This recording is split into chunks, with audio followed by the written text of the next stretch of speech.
Hello everyone, welcome to my channel. My name is Khushpreet Kaur. और जैसा कि आप लोगों को पता है कि मैं इससे पहले आप लोगों के लिए बहुत सारे वीडियोस भी लेके आई हूँ कॉन्ट्रैक्ट से रिलेटेड, ठीक है। और आज हम लोग करेंगे कॉन्ट्रैक्ट के एमसीक्यूज़, ठीक है। और मैं आप लोगों को एक और चीज़ बता देती हूँ, अगर आप लोगों को किसी भी चैप्टर के नोट्स चाहिए या फिर एमसीक्यूज़ चाहिए, ठीक है, क्लैट के एमसीक्यूज़ चाहिए तो और सैम्पल पेपर चाहिए तो आपको मेरे इंस्टाग्राम की आईडी पे मिल जाएंगे, ठीक है।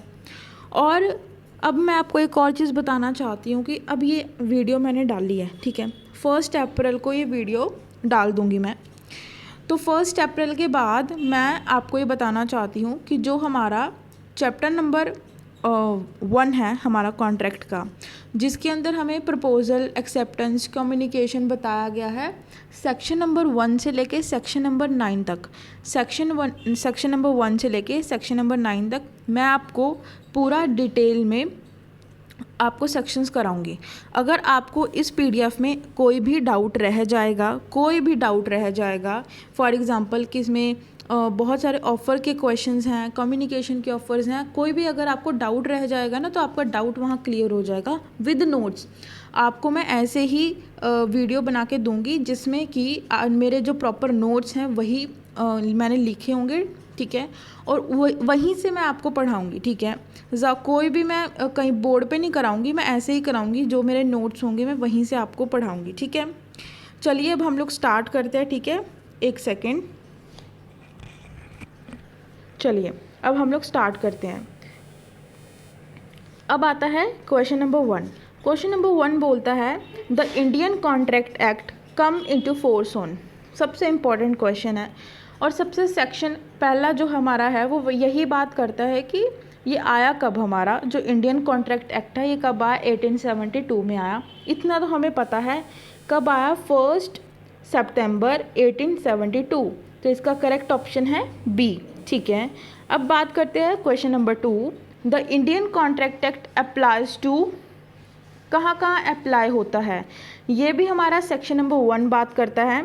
The Indian contract act applies to the whole of India excluding Jammu and Kashmir, ठीक है। याद कर लेना, अगर आपको अगर आपको लगता है कि आपने प्रॉपर नोट्स नहीं बनाया तो जैसे जैसे मैं बता रही हूँ ना वैसे वैसे शॉर्ट नोट्स बनाते रहो अपने साथ के साथ नोटबुक में, ठीक है। उसके बाद है question number 3। An agreement consist of a reciprocal promises between at least, मतलब कि जो रेसिप्रोकल प्रोमिसेस होते हैं वो एटलीस्ट कम से कम कितनी पार्टीज़ के बीच में होने चाहिए, कम से कम 2 पार्टीज़ होनी चाहिए। ये हमारे कॉन्ट्रैक्ट में जो स्टार्टिंग के जो हमारे चैप्टर्स आते हैं उसमें बताया गया है कि, और जो हमारा सेक्शन नंबर 10 है वो किस चीज़ के बारे में बात करता है, एसेंशियल्स ऑफ कॉन्ट्रैक्ट, ठीक है। तो वहाँ पे भी बताया गया है कि आपको 2 पार्टीज़ होनी चाहिए, तभी क्या है एग्रीमेंट होगा, तभी कॉन्ट्रैक्ट माना जाएगा। तो 2 पार्टीज़ तो होनी ही चाहिए। उसके बाद है every promise and every set of promise forming the consideration for each other is an क्या होगा, एग्रीमेंट होगा, ठीक है। क्या होगा, एग्रीमेंट। ये डेफिनेशन है, याद रखना है, डेफिनेशन है, ये प्रॉपर याद कर लेना। या तो आपसे पूछा जाएगा कि एग्रीमेंट की डेफिनेशन बताओ, तो हमें नीचे से ऑप्शन से देखना पड़ेगा कि कौन सी करेक्ट है। जैसे यहाँ पे क्वेश्चन दिया गया है कि एवरी प्रॉमिस डेफिनेशन दी गई है और हमें नीचे बताना है कि किस चीज़ की डेफिनेशन है, कॉन्ट्रैक्ट की है या फिर एग्रीमेंट की है या ऑफर की है या एक्सेप्टेंस की है। ये डेफिनेशन है हमारी एग्रीमेंट की। Contract is defined as agreement enforceable by law. मैं हमेशा बोलती हूँ कि एग्रीमेंट क्या होता है, इन्फोर्सेबल बाय लॉ होता है, ठीक है। तो ये किस सेक्शन में बात हो रही है, ये सेक्शन है section number 2 close number H. याद रखना, यहाँ पे सेक्शन नंबर 2 में हमें बहुत सारी डेफिनेशंस दी गई हैं, तो याद रखना कि ई में कौन सी बात की गई है, एफ में कौन सी बात की गई है। अब आते हैं वैलिड कॉन्ट्रैक्ट के बारे में। वैलिड कॉन्ट्रैक्ट क्या होता है, are made by free consent, are made by competent parties. Free consent का मतलब कि आपकी मर्जी हो, फ्रॉड वगैरह ना किया गया हो, ठीक है। पार्टीज़ के जो होती हैं, जो पार्टी होती है सामने वाली पार्टी से कोई फ्रॉड ना किया है, मिस रिप्रेजेंटेशन नहीं किया, देन फ्री कंसेंट माना जाता है, और फ्री कंसेंट की वीडियो भी आपको 2 अप्रैल को मिल जाएगी, ठीक है। सेकंड क्या है, are made by the competent parties, have lawful consideration और लॉफुल ऑब्जेक्ट। अब ये तीनों याद रखना, ये तीनों हमारे क्या हैं, एग्रीमेंट के एसेंशियल्स हैं, और ये सेक्शन नंबर 10 बात करता है, ठीक है। तो यहाँ पे ऑप्शन क्या आएगा, यहाँ पे देखो फ्री कंसेंट भी सही है, कंपिटेंट पार्टीज भी सही है। कंपिटेंट पार्टीज के अंदर क्या आता है, कंपिटेंट पार्टीज के अंदर आता है हमारा कि यहाँ पे जो माइनर नहीं होना चाहिए, 18+ होना चाहिए, साउंड माइंड हो, ठीक है, और not disqualify by competent court, ठीक है, लॉफुल कंसिडरेशन हो, लॉफुल ऑब्जेक्ट भी हो, ठीक है। तो यहाँ पे हमारा ऑप्शन नंबर है डी, जो बिल्कुल करेक्ट है, मतलब ऑल की सारे ही क्या हैं, करेक्ट हैं। उसके बाद आता है अ कॉन्ट्रैक्ट क्रिएट्स, क्या कॉन्ट्रैक्ट क्या क्रिएट करता है, राइट्स और obligations of the parties, obligation of the parties, mutual understanding between the parties to it, mutual lawful rights and obligations of the party. तो याद रखना, जो हमारा कॉन्ट्रैक्ट है वो क्या चीज़ क्रिएट करता है, obligations of the parties to it. Obligations create करता है, क्या क्रिएट करता है, ऑब्लिगेशन। ऑब्लिगेशन का मतलब होता है जिम्मेदारी, ठीक है। अब बात करते हैं question number 8। In agreements of a purely domestic nature, the intention of the parties to create legal relationship is, यहाँ पे किस चीज़ की बात कर रहा है, यहाँ पे बात कर रहा है the intention of the parties to create a legal relationship, ठीक है। यहाँ पे इंटेंशन की बात हो रही है। इंटेंशन देखो, कोई भी चीज़ हम लोग करते हैं तो हमारी इंटेंशन होती है, ठीक है। तो the intention of the parties to create legal relationship is क्या है, क्या कैसी इंटेंशन है, तो यहाँ पे है to be proved to the satisfaction of the court, presumed to exist, required to extent of the consideration, या फिर नॉट रेलिवेंट एट ऑल। तो इसका सही ऑप्शन है A, to be proved to the satisfaction of the court. Question number 9, forbidden by law क्या है, forbidden by law क्या है, इलीगल एग्रीमेंट क्या किए गए हैं, फॉरबिडन बाय लॉ। फॉरबिडन का मतलब क्या होता है, जो हमें मना किया गया है हमारे लॉ की तरफ से, फॉरबिडन मतलब मना किया गया है। क्या बोलते हैं, question number 10, A makes an contract with B to beat his business competitor. A क्या करता है, बी के साथ कॉन्ट्रैक्ट करता है कि क्या करे, कि जो उसका बिजनेस में जो उसका कॉम्पिटिटर है वो क्या करे, उसको बीट करे, मतलब मारे। तो ये किस चीज़ का एग्जाम्पल है, वैलिड कॉन्ट्रैक्ट का, इलीगल का, वॉइडेबल का, या फिर अनइन्फोर्सेबल कॉन्ट्रैक्ट का ही। तो ये एग्जाम्पल है हमारा इलीगल एग्रीमेंट का, ठीक है।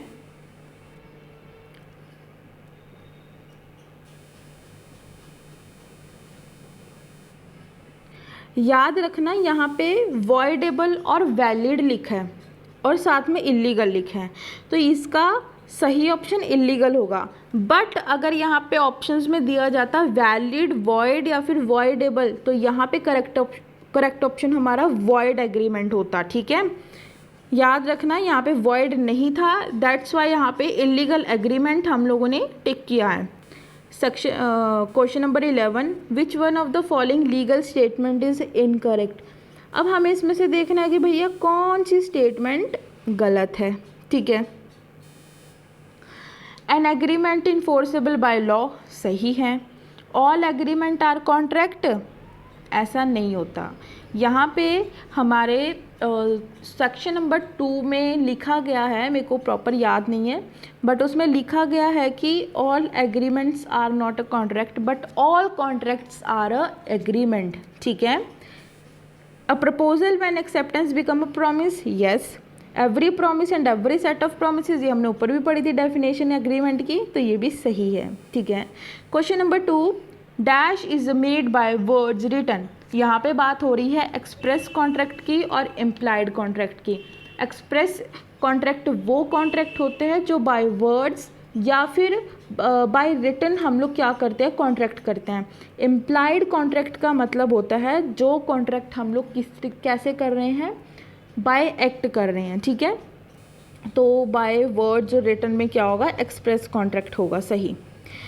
Agreement the meaning of which is uncertain is, मतलब agreement agreement the meaning of which is uncertain is, uncertain क्या है, वॉइड है, ठीक है। Which one of the following relationship raise presumption of positive influence.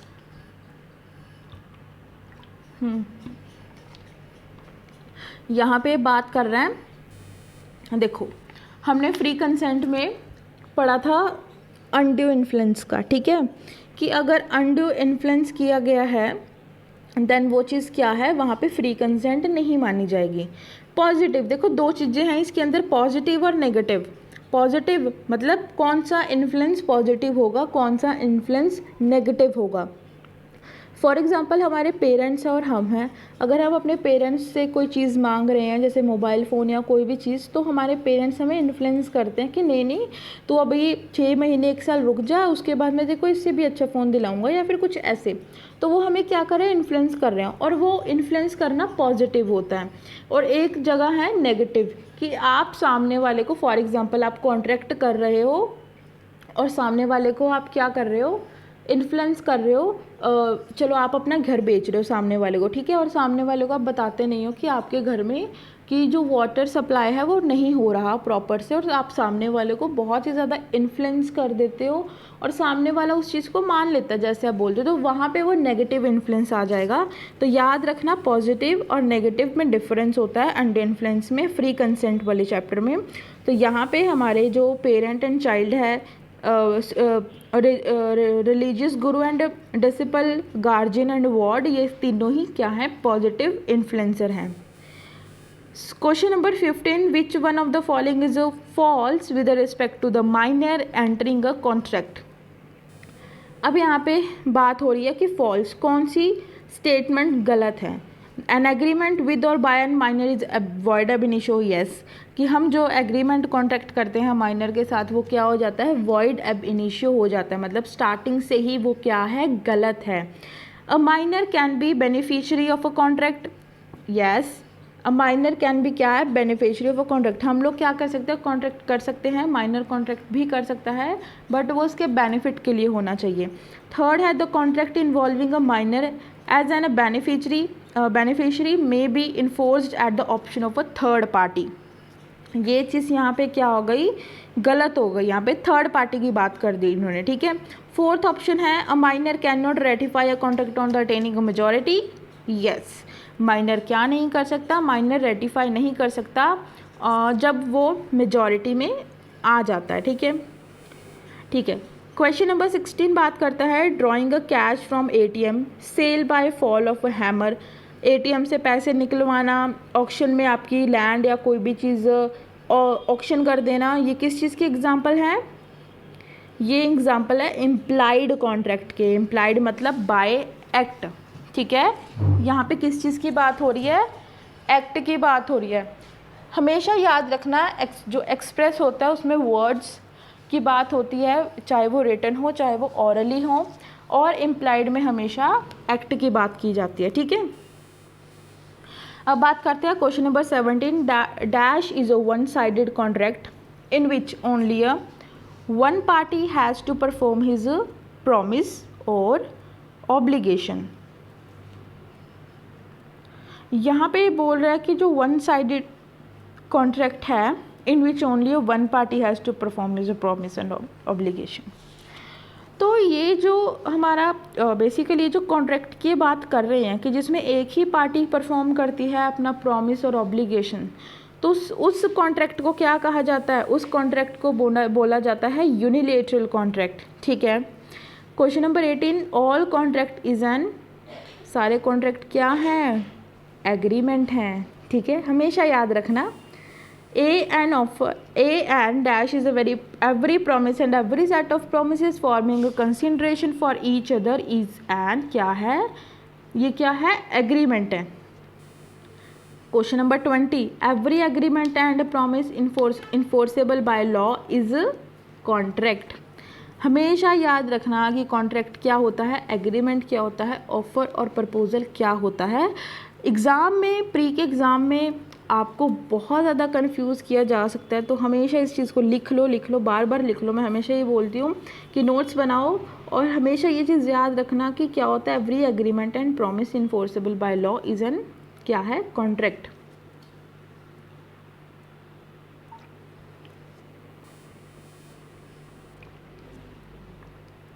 अब ये क्वेश्चन नंबर 21 में वो आ गई है, क्या बोलते हैं, डेफिनेशन आ गई है, ठीक है। A contract is an agreement creating and defining obligations between the parties. The definition was put forwarded by Salmons, ठीक है। ये कुछ डेफिनेशंस होती हैं जो हमें दी गई होती हैं, वो आपको याद रखनी होती है, वो एग्ज़ाम्स में पूछी जा सकती हैं। Question number 22, the law of contract is nothing but a child of a commercial dealing, ठीक है। हमेशा याद रखना, अ चाइल्ड ऑफ रिलीजन नहीं हो सकता, a child of day to day politics नहीं हो सकता, इकोनॉमिक्स नहीं हो सकता। क्या हो सकता है हमारा law of contract is nothing but a child of commercial dealings. Question number 23, to form a valid contract there should be at least 2 parties.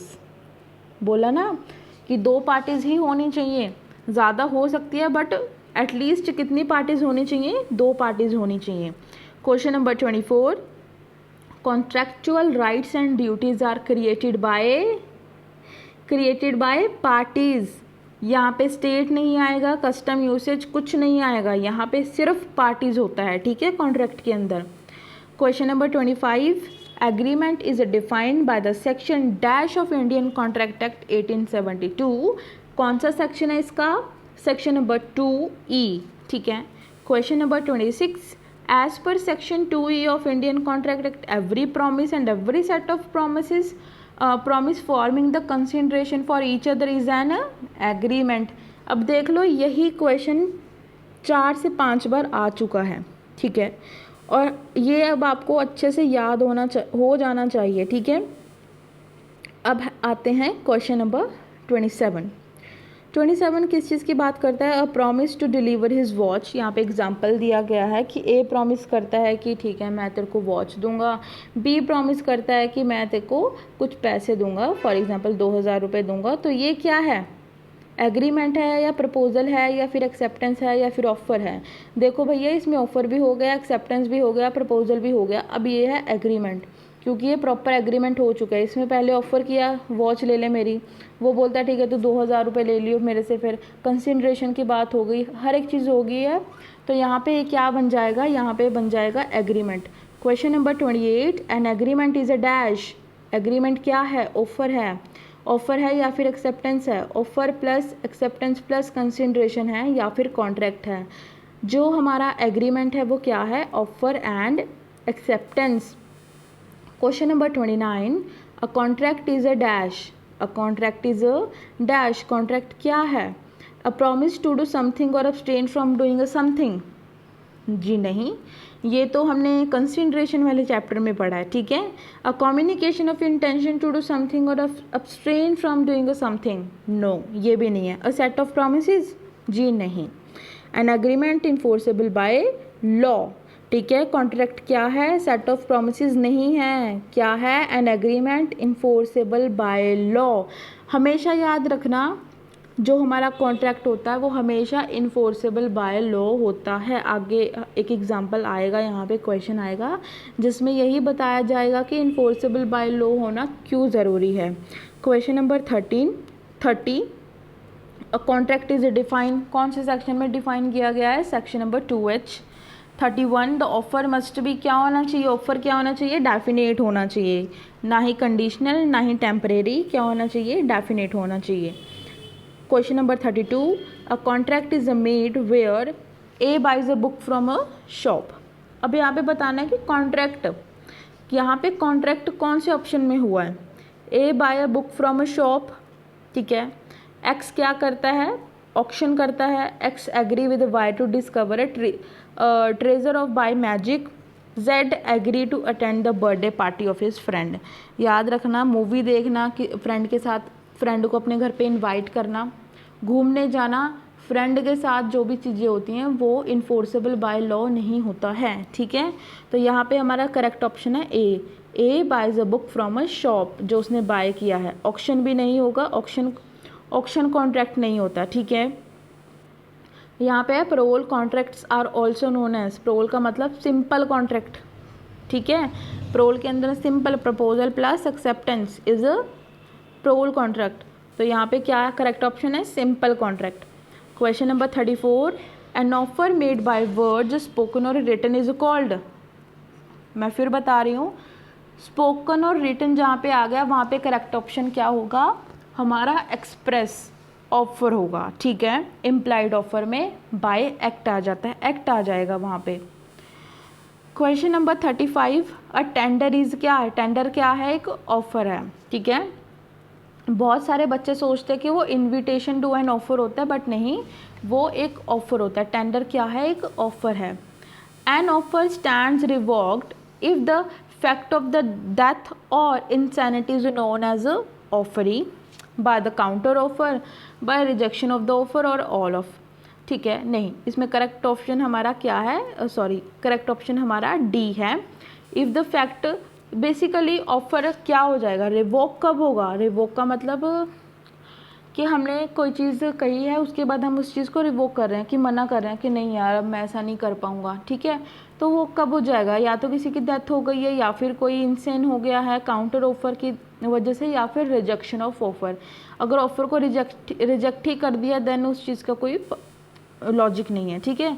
Question number 37, for an acceptance to be valid it must be, acceptance, for an acceptance to be valid, acceptance valid होगा, क्या होना चाहिए, acceptance valid तभी होगा जब क्या होगा, absolute और अनक्वालिफाइड होना चाहिए, ठीक है। हमारा क्या एक्सेप्टेंस क्या होना चाहिए, एब्सोल्यूट होना चाहिए और अनक्वालिफाइड होना चाहिए। Acceptance take place as against the proposer when, acceptance take place as against the proposer when the letter of acceptance is posted by the acceptor। यहाँ पे मेरी बात सुनो, अगर आप लोगों का कोई डाउट रह जाता है तो आप क्या कर सकते हो, आपको जो मेरा इंस्टाग्राम है वहाँ पे नोट्स मिल जाएंगे और आपको वीडियो मिल जाएगी सेक्शन नंबर 1 to 9 तक कॉन्ट्रैक्ट की, ठीक है। तो कॉन्ट्रैक्ट हम लोग कोशिश करेंगे कि अप्रैल के अंदर अंदर हम लोग पूरा कॉन्ट्रैक्ट अच्छे से पढ़ लें, ठीक है। कॉन्ट्रैक्ट के बाद हम लोग क्या स्टार्ट करेंगे, कॉन्ट्रैक्ट के बाद हम लोग आईपीसी वगैरह स्टार्ट करेंगे, बेसिक मतलब जो हमारा मेन सब्जेक्ट है, ठीक है, जो हर स्टेट के अंदर आता है। तो कॉन्ट्रैक्ट हो गया, फैमिली लॉ, हिंदू लॉ हो गया, ठीक है। टीपीए जो है, टीपीए किसी स्टेट में आता है, बट कोई बात नहीं, हम लोग वो भी करेंगे बस। लेकिन आपको बस मैं यही बोलती हूँ कि बस आप लोग मेरे से जुड़े रहिए, मैं आप लोगों को आपका पूरा सिलेबस कंप्लीट कराऊंगी, ठीक है। अब हम कौन सा क्वेश्चन पढ़ रहे थे, हाँ, क्वेश्चन नंबर 38 में किस चीज़ की बात कर रहा है, यहाँ पे बात कर रहा है कि एक्सेप्टेंस कब होगा, जब एक्सेप्ट कर लिया है, लेटर पोस्ट कर दी गई है कि हाँ भैया एक्सेप्ट हो चुका है, ठीक है। Question number 39, communication of offer is a complete, communication offer को जब हम कम्युनिकेट करते हैं वो कब कंप्लीट होगा, when the letter is received by the offeree, ठीक है। अब आप मेरे को कमेंट बॉक्स में बताना कि ऑफरी कौन होता है और ऑफरर कौन होता है, ठीक है। देन मैं आपको करेक्ट ऑप्शन इसमें बताऊंगी कि ऑफरी कौन होता है और ऑफरर कौन होता है, ठीक है। The communication of a proposal is complete when it comes to, communication of proposal it is complete when it comes to the knowledge of that person। जब communication जो होता है वो complete हो जाता है, कब उसको complete माना जाएगा, जब सामने वाले पर्सन की नॉलेज में हर एक चीज़ आ जाती है। Question number 41, which one of the following is गलत, फॉल्स, ठीक है। An offer to be valid must contain a term that non-compliance of which would amount to acceptance, intend to create a legal relations, ये भी सही है। have a certain and, एक second,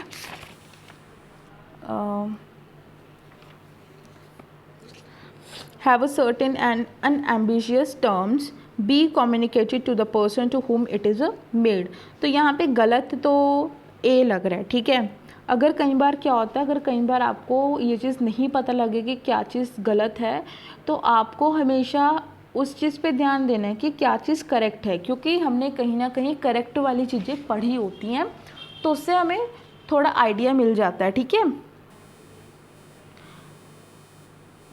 हाँ, ये इस वाले क्वेश्चन की बात कर रही थी मैं, जो हमारा क्वेश्चन नंबर है 42।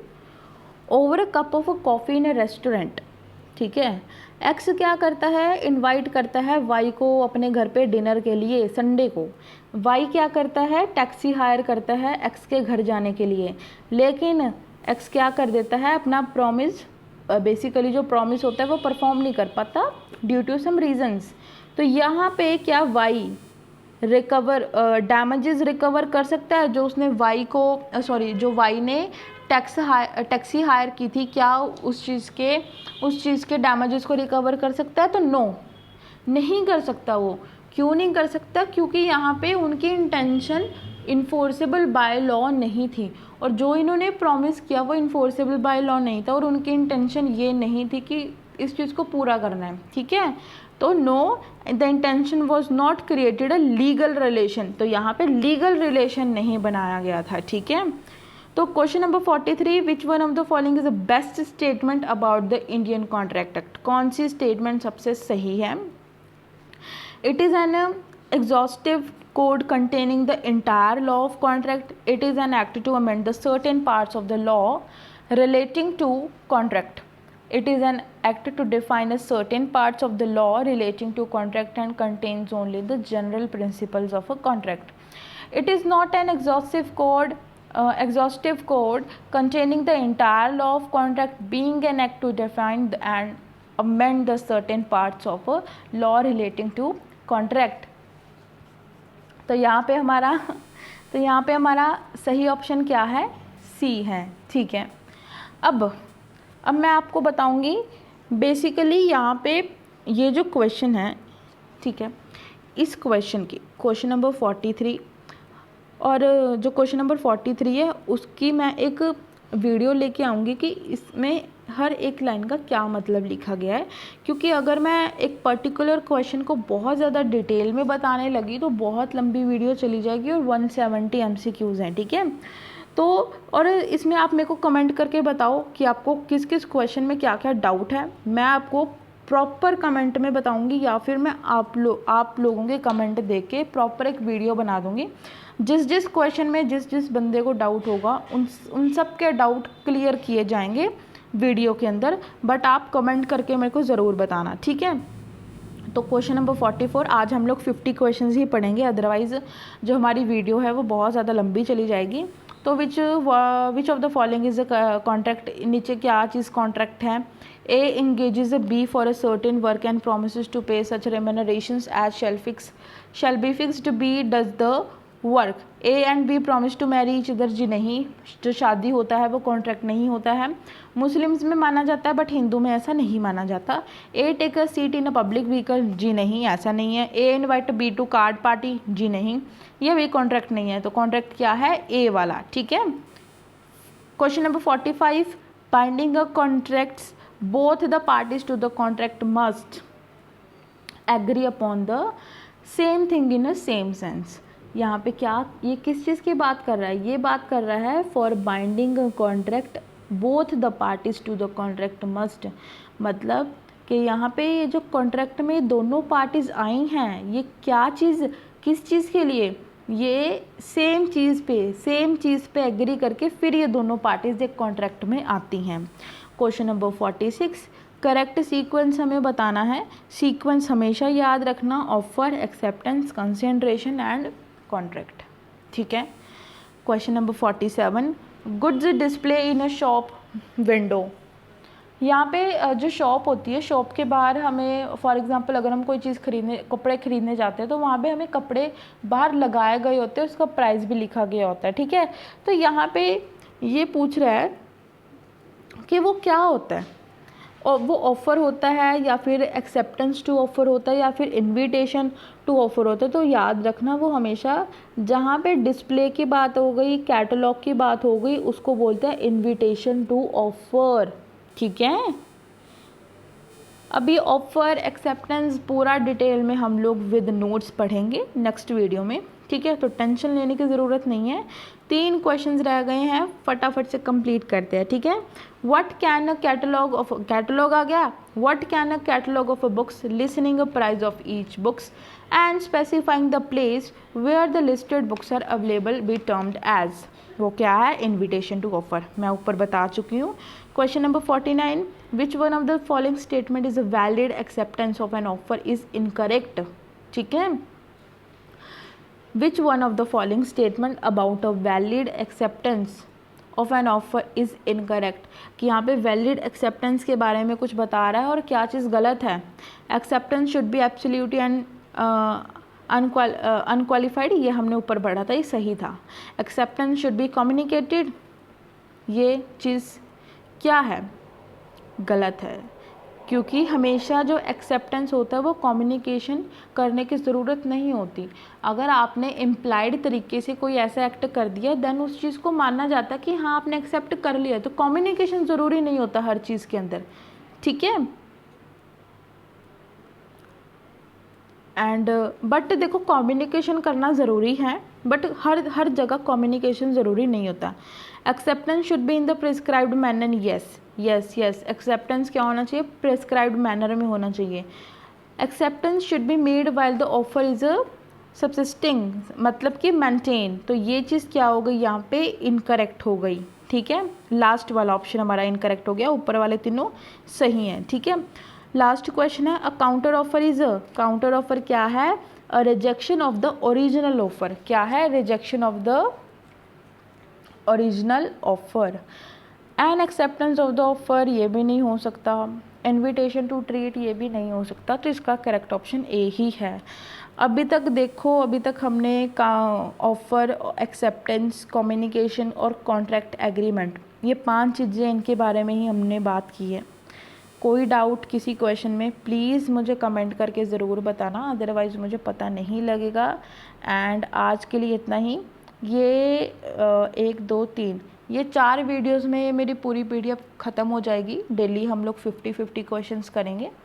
एंड अगर आपको कोई डाउट होता है तो मैं फिर बोल रही हूँ, आप लोग मेरे को बता सकते हो, ठीक है। और नोट्स आपको मेरे मिल जाएंगे इंस्टाग्राम की ID पे, और यूट्यूब पे मैंने कॉन्ट्रैक्ट से रिलेटेड बहुत सारी वीडियोस अपलोड कर रखी हैं, आप लोग जाके देख सकते हो। नोट्स आपको इंस्टाग्राम पे मिलेंगे। क्लैट की प्रिपरेशन करते हो तो भी आपको मेरे इंस्टाग्राम पे बहुत सारे नोट्स, बहुत सारे MCQs मिल जाएंगे। सो आज के लिए इतना ही, बाकी के क्वेश्चंस हम लोग पढ़ेंगे नेक्स्ट वीडियो में। And bye, thank you so much.